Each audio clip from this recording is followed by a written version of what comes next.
When I say struggling, I was literally struggling with shoulder length. Is it even up to shoulder length? Chin length hair. I received these comments a lot that I'm already blessed with hair, or someone that God has blessed with hair is already blessed with hair. Are you trying to say to me, or are you trying to tell me that you yourself, God has not blessed you with hair? No, I don't agree with that ideology or mentality that someone that God has blessed. It's true that God has blessed you with hair.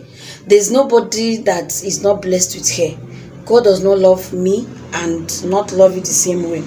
The only thing you will tell me is that making conscious efforts to make sure that my hair is healthy, thick, long, and beautiful. Because I believe that all of us, we have this hair, all of us is blessed with this hair.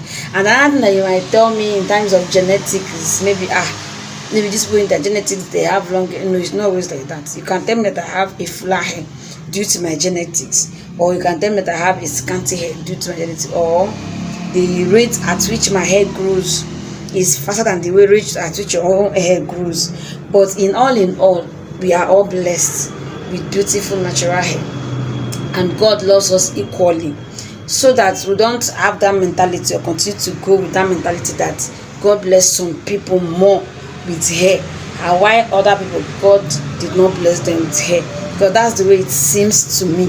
Because I could remember a particular time when I was struggling. When I say struggling, I was literally struggling with shoulder length. Is it even up to shoulder length? Chin length hair.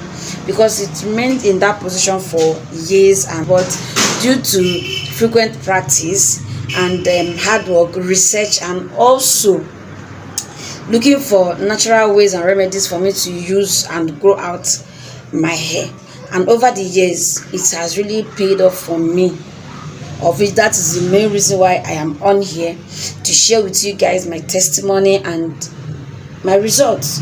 So people should stop telling me that God has already blessed you with good hair, God has already blessed you with long hair. In as much as God blessed me with good hair or beautiful hair, I worked my hair to this particular length. You are seeing it like this. I worked it to this by putting conscious effort, by consistently looking for remedies that to make my hair to grow healthy and strong. So let's change that narrative or that notion or mentality that there are some people that hair is blessed. No. When you begin to appreciate your hair, no matter how it is or no matter the length it is, you begin to see changes. So that whenever you're even applying anything to the hair, due to your ideology or due to the mentality you already have about your hair, it will help that thing that you are using or that thing that you are putting in your hair for it to start working out for you, or for you to start seeing results without having negative thoughts or negative mentality about it. That some people is blessed more while others are not blessed more. No, it is not like that. So I believe you will change the mentality today. But if you don't agree with me, let me know in the comment section, or let me know your thoughts in the comment section about this. Thanks for watching, and remember guys, to support a girl, always subscribe to my YouTube channel, like, share, and leave me a comment. I really love it. Bye.